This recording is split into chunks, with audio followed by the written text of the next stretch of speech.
Good evening. What you are about to witness is an unrehearsed, uncensored interview. My name is Mike Wallace. The cigarette is Philip Morris.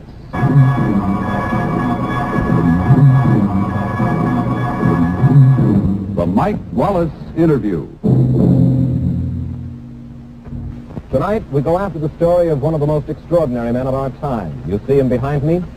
He's 88-year-old Frank Lloyd Wright, perhaps the greatest architect of the 20th century, and in the opinion of some, America's foremost social rebel. According to a story in Life magazine not many years back, his fellow architects have called him everything from a great poet to an insupportable windbag. The clergy has deplored his morals, creditors have deplored his financial habits, politicians his opinions. And we'll get Frank Lloyd Wright's views on morals, politics, religion, and architecture in just a moment. My guest's opinions are not necessarily mine. The stations are my sponsors, Philip Morris Incorporated, but whether you agree or disagree, we feel sure that none will deny the right of these views to be broadcast. And now to our story.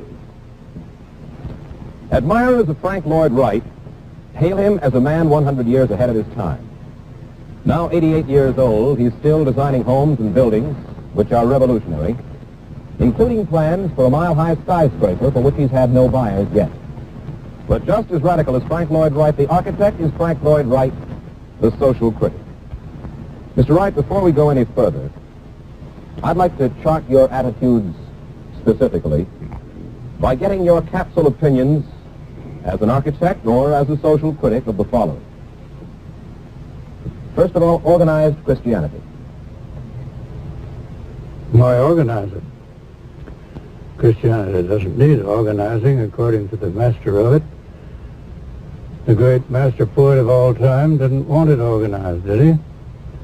Didn't Jesus say that where a few are gathered together in my name, there is my church? Therefore, you would just as soon see your religion unorganized? Well, that may be why I'm building a synagogue in Philadelphia, a Unitarian church in Madison, a Greek Orthodox church in Milwaukee, and a Christian Science church in California. Are you a religious man yourself? I've always considered myself deeply religious. Do you go to any specific church? Yes, I go occasionally to this one and then sometimes to that one, but my church, I put a capital N on nature and go there. All right, sir. What do you think... You spell God with a G, don't you? I spell God with a G, you will spell it... I spell nature with an N, capital. What do you think of the American Legion, Mr. Wright? I never think of it if I can help it. What do you mean by that? They're professional warriors, aren't they? Mm-hmm. I'm against war, always have been, always will be. And anything connected with it is anathema to me. I've never considered it necessary. And I think one war only breeds another. And I think I've been borne out by the reading of history, haven't I? One war always has in its intestines, another, and another has another. Mr. So Wright... why be for war? And if you're not for war, why are you for warriors? We will come back both to organized religion and the American Legion. I'm trying right now just to get capsule opinions as a sort of chart against which to play the rest of the interview. The third capsule opinion I'd like from you, and then we'll go on to other things. Mercy killings. What do you think of them? I think if it's mercy killing, I'm for it. When you say if it's mercy killing, you mean? Well, I think if killing is merciful, why not kill? If a person... But be sure that it's merciful. Well, if a person is considerably advanced in age, is at a point where he or she no longer appreciates, understands life, is in constant pain, you believe the doctor should have the privilege? Justification? No. Oh, you would not? No. Well, I think if they were incorrigibly ill and suffering intolerable agony, and there was no possible hope for them, I think a mercy killing would be a mercy killing. Mm-hmm. You think then that a doctor, for instance, who understands the situation, has the right to take the life of a patient under those circumstances? Well, as to the right, I do not know. Are you speaking legally? Am I speaking legally? Yeah. No, I'm speaking morally. Morally, I think he would have the right.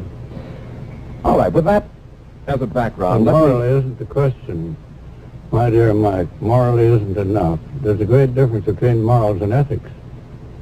The question is, ethically, has he the right, so far as I'm concerned? Morals are only those of the moment, the fashion of the day. What is moral today won't be moral day after tomorrow, and the day after that. Ethically, you believe he has the right? Ethically, I would say he had a right to end intolerable suffering. With If there those, was no hope. if there was no hope. With those three opinions as background, let me ask you this, if I may. You obviously hold some fairly unconventional, even unpopular ideas, Mr. Wright. What do you think... I'm unaware of it, if so. What do you think of the average man in the United States who has little use for your ideas in architecture, in politics, in religion? Are you speaking of the common man? The average man, the common man. I think that you have sometimes called him part of the mobocracy. Part of the mob. He's the basis of it. I think the common man is responsible for the drift toward conformity now. That is going to ruin our democracy and is not according to our democratic faith. I believe our democracy was Thomas Jefferson's idea. I think Thomas Jefferson's idea was the right idea, that we were headed for a genuine aristocracy. An aristocracy that was innate, of the man, not on him. Not his by privilege, but his by virtue of his own virtue, his own conscience, his own quality. And that by that we were going to have the rule by the bravest and the best. Well, now that the common man is becoming a little jealous of the uncommon man, as H.I. Phillips wrote the other day, he's getting to the point where he says, well, what's the punk got we ain't got? He just got the brakes, that's all. Now that's going to ruin the common man, because the uncommon man is his vision. And I believe what you call the common man is what I call the common man. A man who believes in nothing he can't see, and he can't see anything he can't put his hand on. Would you agree with He's me? a block to progress. He's a block to progress. Would you agree with me that a pretty fair share of our audience tonight either can't or doesn't want to understand modern art, like the paintings of Picasso, or modern music, let's say by Stravinsky? Possibly they don't even know, don't even want to or cannot understand you. What do you think of these people who either don't understand or don't care? I don't think they matter as far as I'm concerned. I don't think they're for me, and why should I be for them?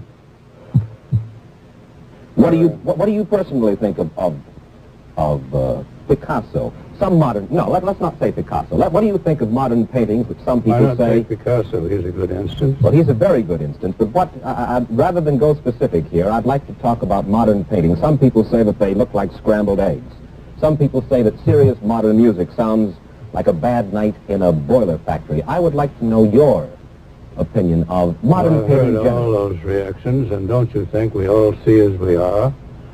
And our reactions will be that reaction which is most characteristic of us ourselves. And every time we express a reaction of the sort, we give ourselves away. Somebody said the museum out here on Fifth Avenue looked like a washing machine. This one that you're building? That's one of my buildings. Well, I've heard a lot of that type of reaction, and I've always discounted it as worthless, and I think it is. What do you think of Salvador Dali? I think Salvador Dali is an immensely clever individual. He's artistic, somewhat of an artist, not a great artist. Is he a great... I think Picasso is a great artist. Is Salvador Dali a great public relations specialist? Probably. Are you? I don't think so, because I've never cared very much which way the public was going or what was the matter with it. You said many years ago that you would someday be the greatest architect of the 20th century. Have you reached your goal? Well, no, I think I never said it. Well, I've done a come right down. considerable amount of reading I know. by you and about you this week, and I don't think there's a good deal of doubt about the fact that over the years you have said it not once, but many times, maybe in maybe in not that specific form. You know, I may not have said it, Mike, but I may have felt it. You do feel it? But it's so unbecoming to say it that I should have been careful about it. I'm not as crude as I'm generally reported to be, I believe, like this matter of arrogance. Now, what is arrogance? What is arrogance? Arrogance is something a man possesses on the surface to defend the fact that he hasn't got the thing that he pretends to have. He's a Arrogance, bluff, in other words. arrogance can sometimes be a shell to protect the inner man, too, can it not, even though that inner man has a good deal? Well, it's a pretty brittle shell. Didn't you, in a sense, suggest that about the teacher whom you loved best of all, Louis Sullivan? Did you not say that he was a shell with considerable substance, but that he had this arrogant shell to protect himself? No, that's another one of those things. I never said it. And I don't think he'd had it. I think he was just plain great faith in himself that would pass for arrogance. And I think any man who really has faith in himself will be dubbed arrogant by his fellows. I think that's what happened to me.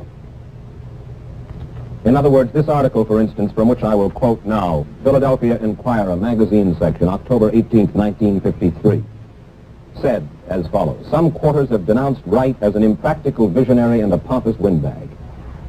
Yeah? How do you feel about such criticism, Mr. Wright? Doesn't affect me particularly. Doesn't bother you? Not a bit. You always have to consider the source from which these things come.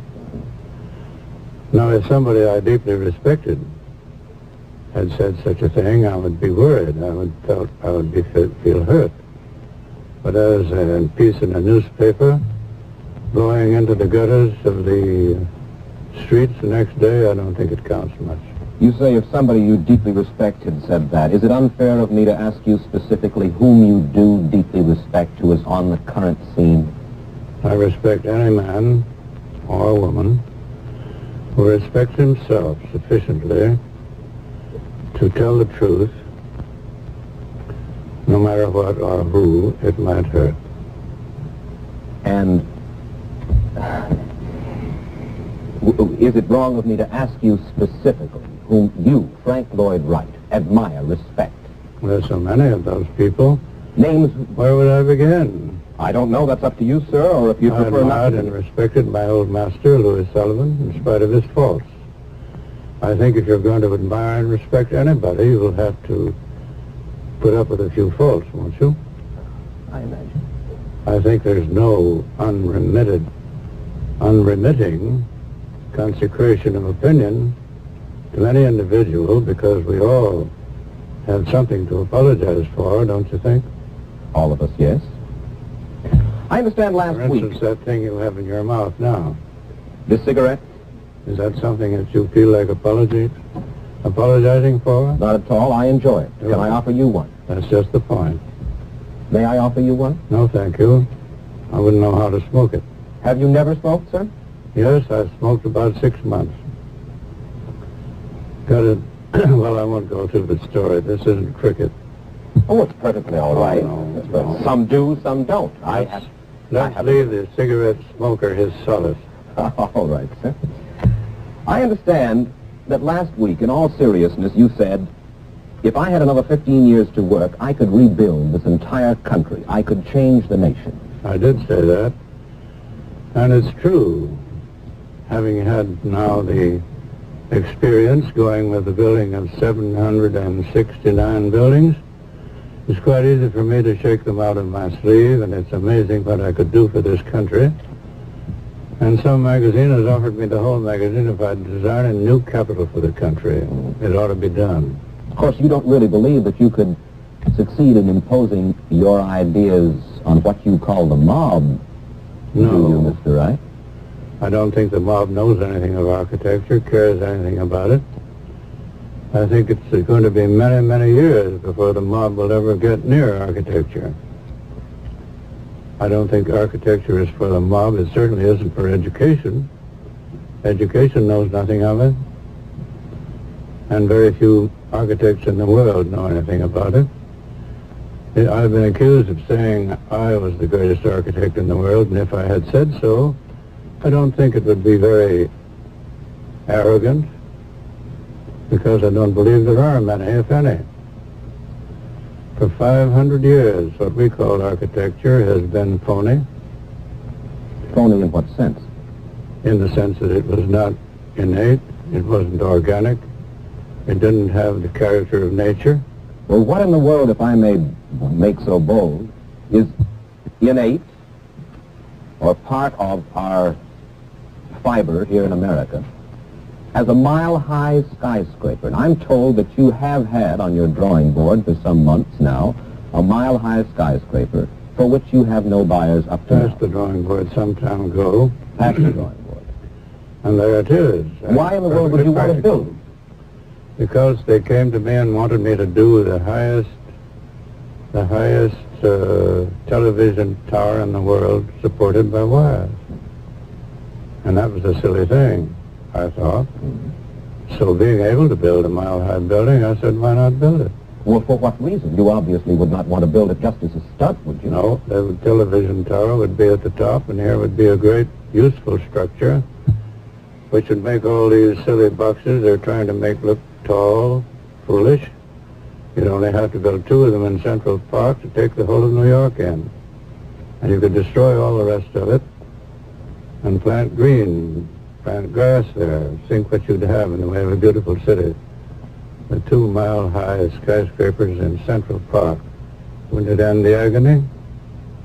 Then what would happen, sir, in the case of an atomic attack? Nothing, because an atomic attack would probably do less damage to the Mile High than to anything around the town now. Are you talking scientifically, or is this just a pure hunch? No, sir, scientifically.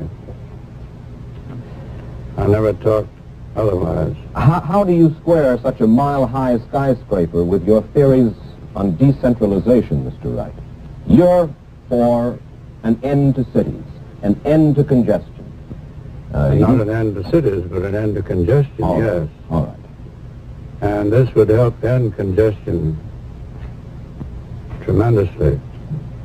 And that was one of the ideas I had in planting one, and then having a great belt, a commodity belt around it, where all the trucks and trucking and commercialization of mankind would take place, say a mile away, where everybody would have room, peace, comfort, and every establishment would be appropriate to every man. It's an ideal that I think goes with democracy, isn't it? Mr. Wright, you don't have much faith in the mob, and yet I'm told that you have a good deal of faith in the nation's youth. I do. How do you square one with the other? Why, is the nation's youth a mob? Is it not? No.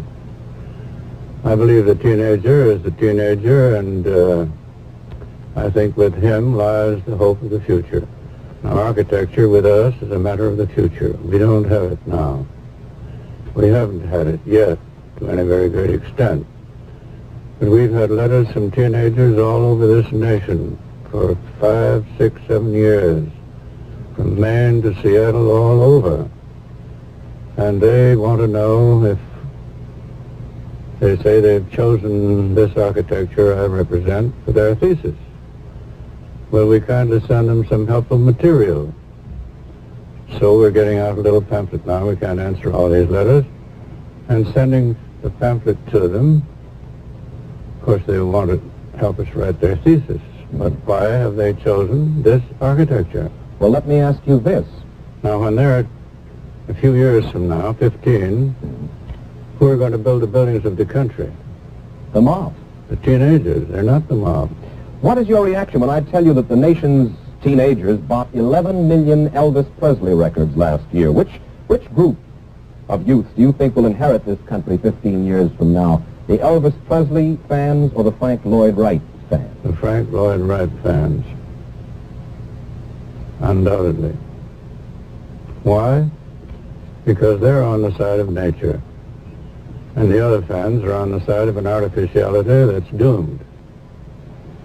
You believe it? I do. Time magazine published an article back on November 5th, 1951, Mr. Wright, that has been echoed by social critics ever since. Time said at that time, the most startling fact about the younger generation today is its silence. It's what? Silence. Silence. By comparison with the flaming youth of their fathers and mothers, today's younger generation is a still small flame. It does not issue manifestos, make speeches, or carry posters. Who's writing? That's Time magazine's statement, and it has been echoed by a good many social critics. I don't think it's true. Incidentally, a good deal of the research for tonight, and I'm sure that by no means a good share of it is going to be made evident, came from your new book, A Testament by Frank Lloyd Wright, which is That's shortly... a new book? I haven't seen it. You haven't seen the... How did you get it? We got it from your publisher here. Oh, Take a look. well, let me see it. And from Look magazine, which is Yeah. going to be out on the stands this week, Oh, my and goodness. has a fascinating article. Now then, we only have about 3 minutes left, Mr. Wright. I'd like your opinion of Charlie Chaplin, the comedian, and Charlie Chaplin, the man. Not knowing Charlie Chaplin, the man, and only knowing the comedian, I would say that he has given me more pleasant laughs and hours than any other individual living. As far as I've gone with him. You've heard about Charlie Chaplin's anti-Americanism? Briefly, perhaps, and vaguely, I don't... What do you mean by anti-Americanism? Sir, if I were to start now answering that question, and inasmuch as we only have 3 minutes left, chances are we could talk just about that for 3 minutes. All right. When you say, what do I mean about... Anti-Americanism. Well, for one thing, the fact that though he Is lived there here and anything made his more living here... anti-American than McCarthyism? Is there anything more... Anti-American than McCarthyism. Well, let's talk about Mr. Chaplin for just a moment. He lived here in this country for a good many years, made his living here, and yet refused to Why did he go away? become a citizen. Was he abused or something? Would you say that he was abused? I don't know the details. I wouldn't be able to say. What do you think of General I always Douglas... wondered why he left the country. What do you think of General Douglas MacArthur? I think he's a heroic soldier. A hero ex-soldier. Heroic soldier. Not a hero ex-soldier. Oh, and heroic soldier, I see. Well, that hero ex-soldier might do. That is all you want to say about the general. I don't know them. I don't know the general. All right, let me ask you this. As an intellectual yourself, Mr. Wright, what do you think of I President... deny the allegation, and I refuse to marry that girl. What do you think of... I don't like intellectuals You don't like intellectuals? Why not? because they're superficial. They're up top. They're from the top down, not from the ground up. I've always flattered myself that what I represented was from the ground up. Does that mean anything? I'm trying to figure it out. What do you think of President Eisenhower as an intellect? Well, now, don't ask me as an intellect, because how would I know? But he's a hell of a nice fellow. And one of the nice things I know about him is that my wife voted for him, and I voted for Adlai Stevenson. Why did you vote for Stevenson as opposed to I was Eisenhower? against my conscience, but I thought he was too good for the job. And I was glad he wasn't elected. But you voted for him nonetheless. I voted for him because I thought he would make a good president, but against my conscience because I thought that he was too good for the job. I understand that you may soon design a dream home for Marilyn Monroe and her husband Arthur Miller. My dream home. That is the word that we Dream took from home? the... Yes. Well, Mr. Arthur Miller has asked me if I'd be interested in designing a house for him, which would mean Mr. and Mrs. Miller, I imagine. Yes. And for Mrs. Miller and Mr. Arthur Miller, I'd be very happy to design a house, but they haven't asked me in so many words yet. Oh, I see. Well, may I ask you one last architectural question? We have just about 10 seconds for an answer to this one, Mr. Wright. What do you think of Miss Monroe as architecture? I think Miss Monroe's architecture is extremely good architecture, and she's a very natural actress and a very good one. Thank you very much. I don't think she was spoiled by too much training as an actress. You going to give me this book? I sincerely hope that you will I never autograph it saw and this give it to before. me. How is it my publisher gave it to you and didn't show me? A revolutionary in his life as well as in his art, Frank Lloyd Wright belongs to what may be a vanishing breed. In an age of conformity, he remains a defiant nonconformist. He believes in and belongs to himself.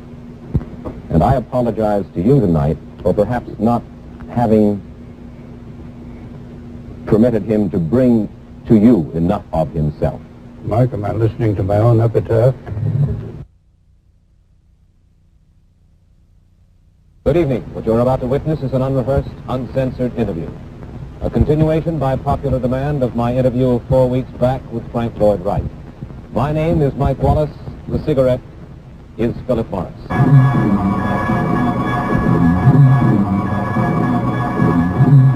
The Mike Wallace Interview. Tonight we go after the story of an American whom historians may rank with the greatest men of our time. And if they did rank him that high, Frank Lloyd Wright, a proud egotist, would be the first to compliment them on their good judgment. Born in 1869 and now probably the leading architect of the 20th century, Frank Lloyd Wright has also been hailed as a prophet in politics, religion, and morality. He's been roundly damned, too, for his scathing criticism of American culture. Let's find out why. The Frank Lloyd Wright's opinions are not necessarily mine. The stations are my sponsors, Philip Morris Incorporated. But whether you agree or disagree, we feel that none will deny the right of these views to be broadcast. Mr. Wright, first of all, let me ask you this. You once said if I had another 15 years to work, I could rebuild this entire country. I could change the nation. Now, would you tell me why should you, one man, want to change the way of life of more than 170 million people? Well, have I said change the way of life? Yes, when you say I could rebuild this entire country, I could change the nation. I think the way of life in which the country, to which the country is committed needs that change. In other words, you're and saying... I think it's taking place, and I see no reason why, with intelligence, we shouldn't plan it. You're saying that practically everyone in the United States is out of step except Frank Lloyd Wright. Not at all. Don't say anything of the kind. It isn't their job to build. It's mine. And I think they should have a right to look to their architects for what they should build. Well, as an architect... And how they should build it. As an architect, how would you like to change the way that we live? I wouldn't like to change so much the way we live as what we live in and how we live in it. Yes, but you cannot differentiate what we live in and the way we... from the way we live. We are what we live and where we live. We make shift in what we're in now. We don't really live in it. We don't really understand what it is to live in an organic building with organic character. Well, now, organic building, organic character, these are words which the mobocracy perhaps would have difficulty... Well, let's say natural. Does that suit you better? I'm still not... I would like specifically to know what you mean. How would you like to change the way that we live? I would like to make it appropriate to the Declaration of Independence, to the center line of our freedom. I'd like to have a free architecture. I'd like to have architecture that belonged where you see it standing and was a grace to the landscape instead of a disgrace. And the letters we receive from our clients tell us how those buildings we build for them have changed the character of their whole life and their whole existence. That is different now than it was before. Well, I'd like to do that for the country. When you come to New York, as you did today, and you see... Did you come by air? Yes, came by air. And you see the skyline of New York. This does not excite you. This does not exalt you in any manner. Quite so. It does not. Does not. Because it never was planned. It's all a race for rent. And it is a great monument, I think, to the power of money and greed. Trying to substitute money for ideas. I don't see an idea in the whole thing anywhere, do you? Where's the idea in it? What's the idea? The idea is obviously, it would seem to me, that a lot of people want to live together, as you point out, to make their livings, to make money, to enjoy what this large city has to offer. And I guess from time immemorial, people have flocked, more or less, to one spot to exchange ideas as well as goods. But, my dear Mark, there was a justification for that when there was no other means of communication than by personal contact. That's when the plan for this city you're living in now originated. It originated back there in the Middle Ages, when the only way you could have a culture, the only way you could get social distinction or any education from it was by ganging up. But you're still willing. If our modern improvements, or what shall we call them, advantages, are advantageous, we can't get it here in this city anymore. Let's move from architecture to individual human beings. Yourself, one of the human beings I'd like to talk about. You wrote this about a fellow architect, and I wonder how much of it also applies to Frank Lloyd Wright. You wrote about your former master, Louis Sullivan. You said, like all geniuses, he was an absorbed egocentric, exaggerated sensibility, vitality boundless. This egotism, though, is more armor than character, more shell than substance. Yes? What you are showing us tonight, Mr. Wright, are you showing us more armor than character, more shell than substance? Well, I wouldn't be the judge. You are. What do you say? I don't know you well enough, nor have I talked to you Well, long that's what I enough thought. to make sense. But so, therefore, I And ask how you... would I sensibly- know? I can't be my own judge, can I? Well, yes, I think that each one of us in his own way can be his own judge. Every word that you say because you believe, or do you say sometimes at least for calculated effect? I think everybody must speak sometimes for calculated effect, and I wouldn't deny so speaking. But I have never misrepresented myself, anything in connection with me, consciously or deliberately. All right. All right, under those circumstances, let's move to some specific opinions. In one of your books, Frank Lloyd Wright on Architecture, you wrote, "We can escape literature nowhere, and its entire fabric is drenched with sex. Newspapers recklessly smear sex everywhere. Every magazine has its nauseating ritual of the girl cover. The he and she novel is omnipresent." Yes? What's wrong with sex, Mr. Wright? Nothing. Then why do you write what you say? It would be wrong with you rather than sex. Why do you write what you say? I believe in it. I think that's true, and I think that is because we don't have a religion, we don't have an architecture, we don't have an art of our own, we have no culture of our own, that society is drenched as it is from the bottom up instead of getting something from the belt up. Well, we're a young culture. We're a young We're not a country. culture, we are only a civilization. All right. We're a young civilization, We're and a- it takes time to develop it. I don't think we're too young because civilization was going a long time with everybody that ever got here. Then how do you account for the fact? Let's go to motive. Let's go to understandings of why. Why what? Why we are so preoccupied, not with above, as you point out, but with below the belt. I can't tell you that. Haven't you ever thought about it? No. not You're just particularly. commenting upon the fact and not trying to find I'm out the not reason. particularly interested in that feature of human character or nature. I think I'll have to leave the upper region of the pantaloons to the people themselves. I've never been particularly interested in it.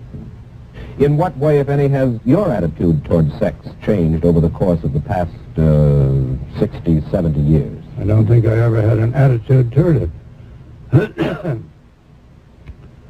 I don't think I've manifested an attitude toward it. I've taken it in my stride for what it was worth. And it seems to me that's the way to take it. Let's turn to your political views. After a visit to Soviet Russia, back in 1936-37, you wrote the following in a publication called Soviet Russia Today. You wrote, "I saw something in the glimpse I had of the Russian people themselves, which makes me smile in anticipation." This was 20 years ago. Yes? The Russian spirit. Right? You said, "I felt it in the air, saw it as a kind of aura about the I did. wholesome maleness of her men and the femaleness of her women. Good. Freedom already affects these people unconsciously. A kind of new heroism is surely growing up in the world in the Soviet Union." I think so. You still feel that way? I still feel that way. And when I came home and wrote that in my autobiography, Alexander Woolcott, you remember him? I do. Alexander was a good friend of our friend, the president, Roosevelt? Roosevelt. And Alec told me that the president had read what I wrote And he said my sentiments exactly. Well, now, you are an individualist. You certainly believe in freedom. Yes. You cherish it. Therefore, how can you explain this enthusiasm for a country which even then, and certainly now, has instituted thought control by terror, political purges by blood, suppression of intellectuals? Do you ever disassociate government and people? Frankly, you're putting this question to me personally, and Yes. I find it very difficult to disassociate government. I don't find it difficult. I find that government can be a kind of gangsterism, and is in Russia, and is likely to be here if we don't take care of ourselves pretty carefully. A kind of gangsterism, instead of being something from the bottom up, it's something from the top down again. But the people have to stand still for it. No, I don't think they do. I think the people are unaware of all these things that are happening to them. I don't think they appraise them at their true value. Well, don't governments grow out of people, Mr. Wright? It should, but it doesn't. It hasn't in Russia, and it hasn't here, particularly lately. It doesn't grow out of the people's knowledge of what's good for them, of what is the nature of the thing they're in. They're without the intelligence Thomas Jefferson thought would be ours in a democracy. We haven't manifested it. We can see now mediocrity rising into high places. We can see how Jefferson's unwillingness to qualify the vote has resulted in this mediocrity rising into high places. But we're responsible, aren't we? We are responsible ourselves, but we don't wake up to the responsibility. We don't take it. Where do you know a group of men or women who are consciously aware, politically, we'll say, of the principles which were declared by the Declaration of Independence and the responsibility for the development of a conscience that it places upon them? You don't find it very rare. It doesn't manifest in the street. It doesn't manifest in the movies. It doesn't manifest sometimes in the theater. We see a little of it. Well, then, in the days that have gone by since our Declaration of Independence, we've gone to the Dickens in a handbasket, but somebody has been responsible, and evidently the people have to be responsible. When I say the people, the mob, whomever, people don't arrive at being president or senator or mayor unless they are elected. It's perfectly true that there will be no turn for the better until the people awaken to the nature of the thing that has them in thrall. But this matter is not a matter for a tinker. It's a matter of something that must be grown. And I don't see it growing as Thomas Jefferson thought it would grow, by education. I think education has been lax in all this thing. I believe we haven't gone to school to learn about ourselves. We haven't gone to school to learn the nature of things. And until nature study is the basis of our education, we will continue to be in danger of communism, of all the isms and the istics and the ites you can name. Well, what's wrong with communism? You just agree. Communism is utterly, from my standpoint, wrong. I'm an individualist. You love the people all of the Russia. world as such. You love the people of Russia, but you do not love their government. That's right. I despise their government and said so. I haven't heard a word from Russia all these years. And it would make them laugh in Russia if they ever heard of it. I don't suppose they have. That I've been accused of communistic sympathies in my own country. Mr. Wright, suppose you were approached by one of your students, one of your apprentices, say, Yeah? who felt pessimistic about his future because of the hydrogen bomb, the threat of war, the world's general insecurity. And he came to you and he said, Mr. Wright, help me to understand. Give me something to live by. What could you tell me? That's what they're all asking me. And that's what I'm telling them every Sunday morning and all the time they're working with me. I don't put a line on a drawing board that the answer isn't there. And they're there for the way of life we live, which is the answer to this very question you're asking. That's why these youngsters come to me from all over the world. And the answer is? The answer is within yourself. Within the nature of the thing that you yourself represent as yourself. And And Jesus said it, I think, when he said the kingdom of God is within you. That's where architecture lies. That's where humanity lies. That's where the future we're going to have lies. If we're ever meant to amount to anything, it's there now, and all we have to do is to develop it. Mr. Wright, you... No, I don't call that the mob. I call that human nature, and I call that humanity. Now, humanity to me is not a mob. The mob is the degeneration of humanity. The mob is humanity going the wrong way. You have faith in youth. You have no faith in the mob. Yet youth becomes adult and turns into a mob. Or do I misunderstand? Yes, it may. But that's our misfortune, and that's because they are not properly educated and don't have an opportunity to go right instead of left. You write, at some small length anyway, in your latest book, A Testament, published by Horizon Press, you write about your religious ideas. I understand that you attend no church. I attend the greatest of all churches. Which is? And I put a capital N on nature and call it my church. And that's my church. Your attitude toward organized religion is one That's what enables me to build churches for other people. Well, this I do want to understand. If I belonged to any one church, they couldn't ask me to build a church for them. But because my church is elemental, fundamental, I can build for anybody a church. What do you think of church architecture in the United States? I think it's, of course, a great shame. Because it improperly reflects the idea of religion? Because it is a parrot and monkey reflection and no reflection of religion. Let's go to Is your... that a little bit too fantastic? No. As a matter of fact, no one has asked me, but I heartily agree. And you can take that to the universities and take it to the kind of atmosphere in which they administer education to the young and get exactly the same failure. Well, now, wait. I said that I heartily agree, and yet something immediately comes to mind. When I walk into St. Patrick's Cathedral, and I am not a Catholic, but when I walk into St. Patrick's Cathedral here in New York City, I am enveloped in a feeling of reverence. Sure, it isn't an inferiority complex. Just because the building is big and I'm small, you mean? I think not. I hope not. You feel nothing when you go into St. Patrick's? Regret. Regret? Regret. Because of what? Because it isn't the thing that really represents the spirit of independence and the sovereignty of the individual, which I feel should be represented in our edifices devoted to culture. When you go out into a big forest with towering pines and this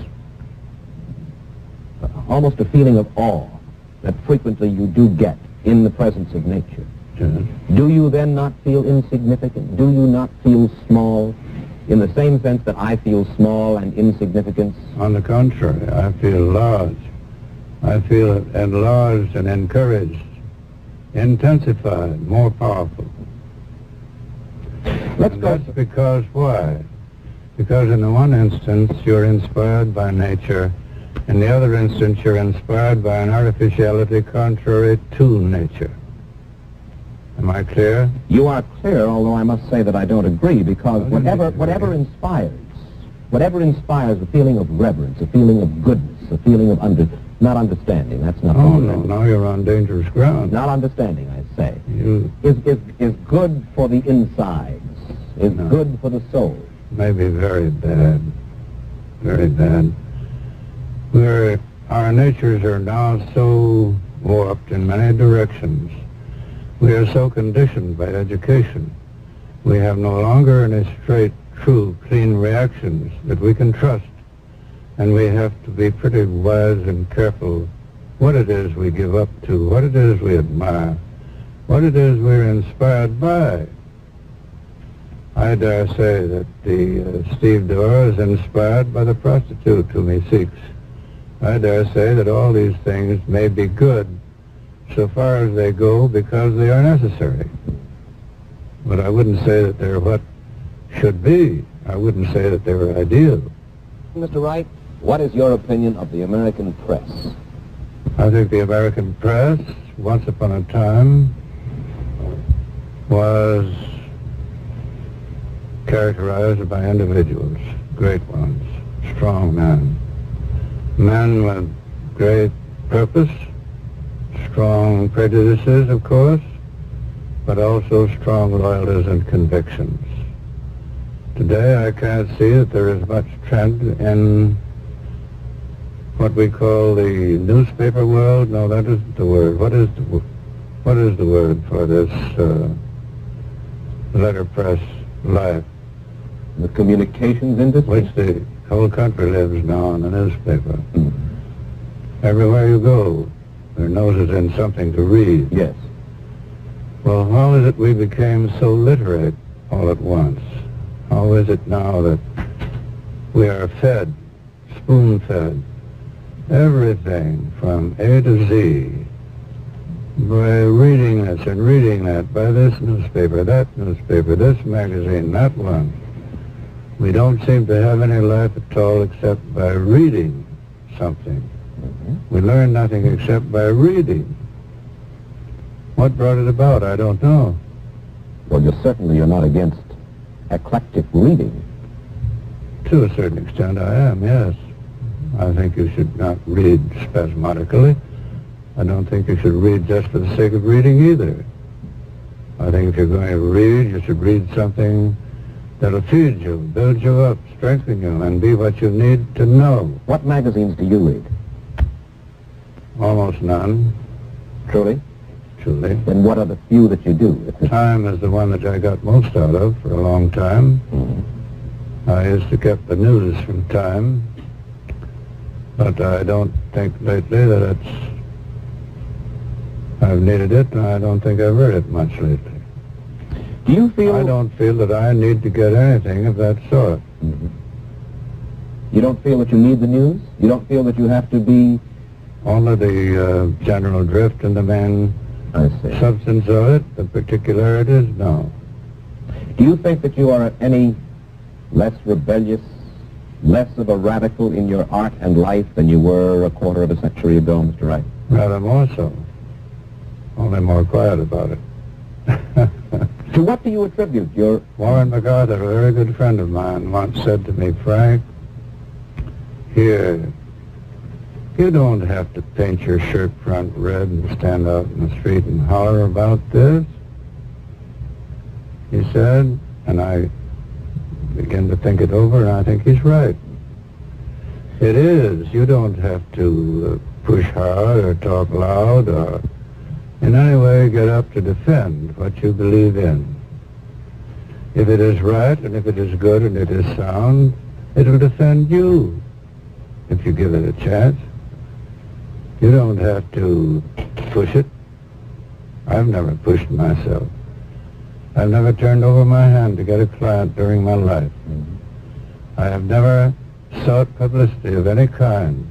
I have yielded to it because Lloyd Lewis came to me once when I was rolling the reporters downhill in a kerosene barrel and doing all those things to get rid of them.